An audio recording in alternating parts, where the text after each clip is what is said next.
La Revolución Nicaragüense. Nicaragua es un país ubicado en el istmo centroamericano que limita con Honduras al norte y con Costa Rica al sur.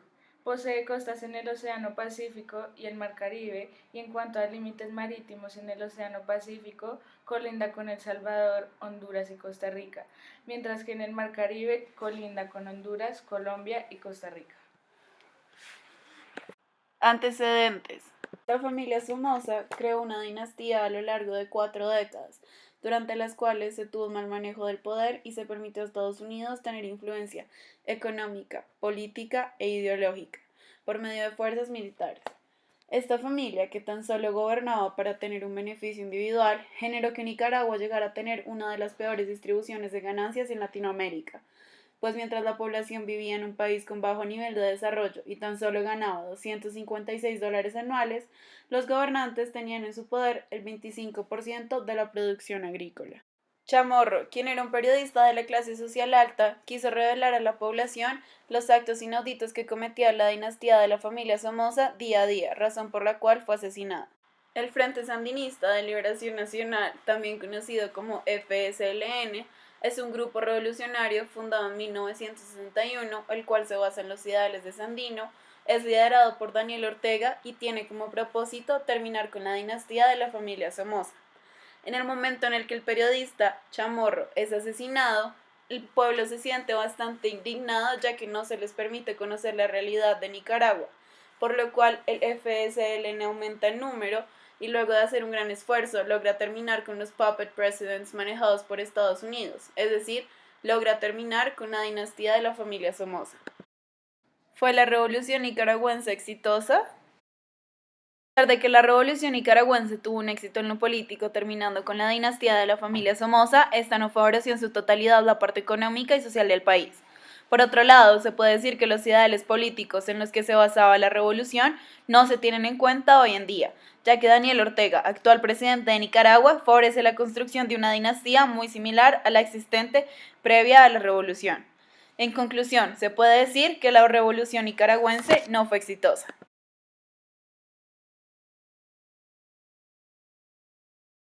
La Junta Nacional de la Reconstrucción.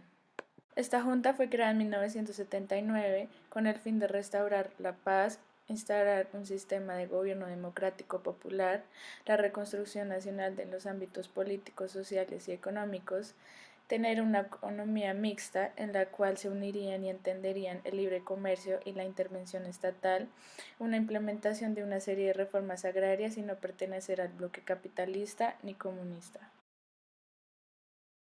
Daniel Ortega en el poder.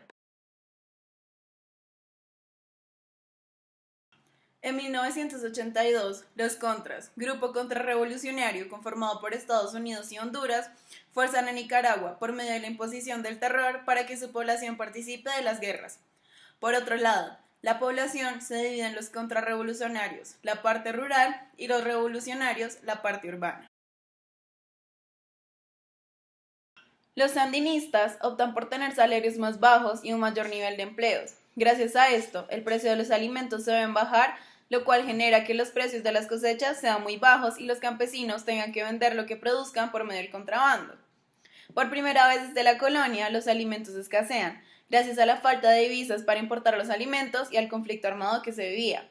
Gracias a esto, en 1985, Daniel Ortega intenta reparar los daños causados en la economía, logrando una buena distribución de tierras a los campesinos y al mismo tiempo otorgándoles estudio. Pero esta intención no terminó en nada y no se logró tener un resultado beneficioso. Por último, entre 1988 y 1999, la inflación supera el 33.000% y la deuda externa pasa de ser $537 per cápita a un total de 3.522. Desde este momento, Nicaragua se ve en un déficit económico, teniendo así una economía llamada la economía de guerra. Las guerras llevadas a cabo por los contras nunca llegaron a tener ningún triunfo, ya que no fue posible tomar control y hacerse pertenecientes del territorio nicaragüense. Por último, una gran parte de la población estaba segura que mientras los sandinistas estuvieran en el poder, nunca se lograría la paz ni se mejoraría la calidad de vida para Nicaragua. Por lo tanto, se opta por buscar nuevos partidos políticos con nuevos ideales. Los nuevos ideales políticos que van de 1990 al 2007.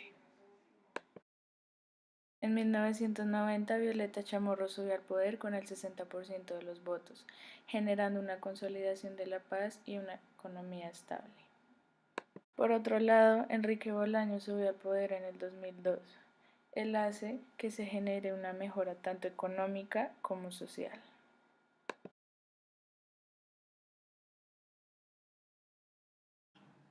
En el periodo de elecciones, la inflación que había reducido gracias al Plan Taylor subió un 13.490%. La economía pasó de ser pública a una privada en donde se tenía más poder. Esto causó que la economía se desestabilizara e hizo que muchos empresarios importantes se establecieran en otros países. Ya que la producción del algodón, que era un producto base de la economía nicaragüense, necesitaba el subsidio por parte del gobierno sandinista, se experimentó con productos no tradicionales, lo cual no tuvo mucho éxito. Por otra parte, en el 2000, el café representaba más del 7.2% del Producto Interno Bruto nicaragüense. Por lo tanto, cuando el precio internacional de este colapsa, se produce una tragedia económica y social, la cual hace que Nicaragua sea declarada como el país centroamericano más dependiente de las exportaciones de bienes primarios. Por otro lado, se eliminó la protección de los aranceles y asimismo se eliminaron los impuestos a la importación de mercancías en la producción nacional. Esto causa a los productores pobreza, beneficiando a los importadores y más que todo a las empresas estadounidenses y europeas. Violeta Chamorro logró equilibrar la economía nicaragüense luego de su periodo presidencial. En el 2004, Enrique Bolaños acabó con el 80% de la deuda externa y se redujo los niveles de pobreza a un 46% de la población, y en el 2006 se logró que el nivel de exportación creciera a $994.6. Luego de mirar las diferentes cifras económicas, se puede ver una gran mejoría en la economía nicaragüense, lo cual lleva a que por primera vez en la historia el gobierno saliente entregue al gobierno entrante una buena situación económica. En 1990, Violeta Chamorro subió al poder con el 60% de los votos. Por otro lado, en 1996 se celebran las elecciones presidenciales y gracias al vínculo formado con la población, Arnoldo Alemán sube al poder. Alemán entrega el poder al vicepresidente Enrique Bolaños luego de no poder ser reelegido. Y por último, en el 2002, Bolaños, luego de separarse políticamente de Alemán y de Ortega, subió al poder con el gobierno de la nueva era.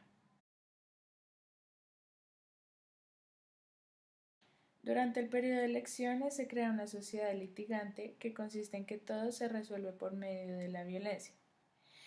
Se presenta a la población la posibilidad de unirse a nuevas organizaciones no gubernamentales que se crearon a lo largo de los 90. En el gobierno de Victoria Chamorro se logra consolidar la paz. Por otro lado, para el 2001, el 80% de la población vive con un total de $2 o menos por día. En el gobierno de Enrique Bolaños demuestra en el 2006 la gran preocupación que tiene por la inversión social, ya que aumenta 2.4 veces comparada a la inversión del 2001, lo cual genera una gran mejora en la parte de la educación y la salud.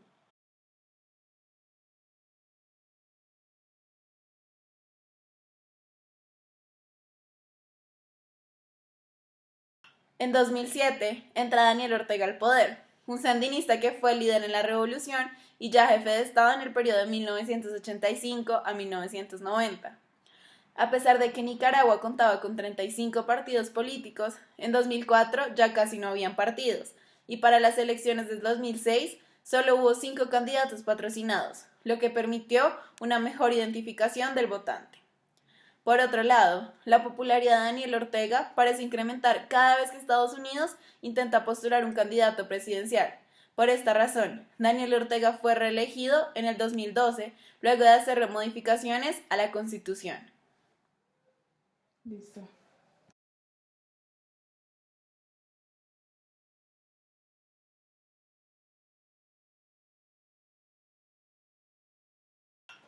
Cuando Ortega subió al poder en el 2007, muchas personas creían que él iba a seguir con las promesas de implementar programas para eliminar el hambre y el analfabetismo en los ciudadanos, mantener el acuerdo de mercado libre en Estados Unidos y crear trabajos.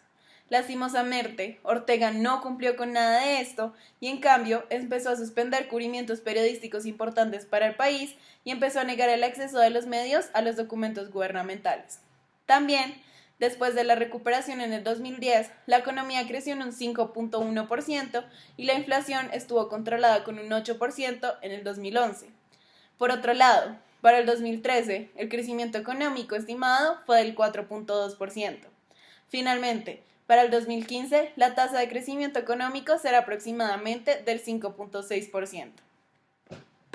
Luego de tener algunos periodos donde ocurran crecimientos económicos, Nicaragua sigue siendo uno de los países más pobres de América Latina.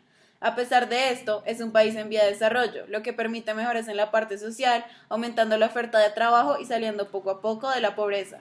Todo esto se logra gracias a la ayuda del AIF, quienes pueden realizar cambios para un beneficio común. En conclusión, a pesar del gran esfuerzo que se tuvo por lograr la revolución, Nicaragua no se ha podido recuperar del gran desastre generado por la dinastía de la familia Somoza. Esto debido a las malas decisiones tomadas políticamente y al olvido de los ideales propuestos por la revolución.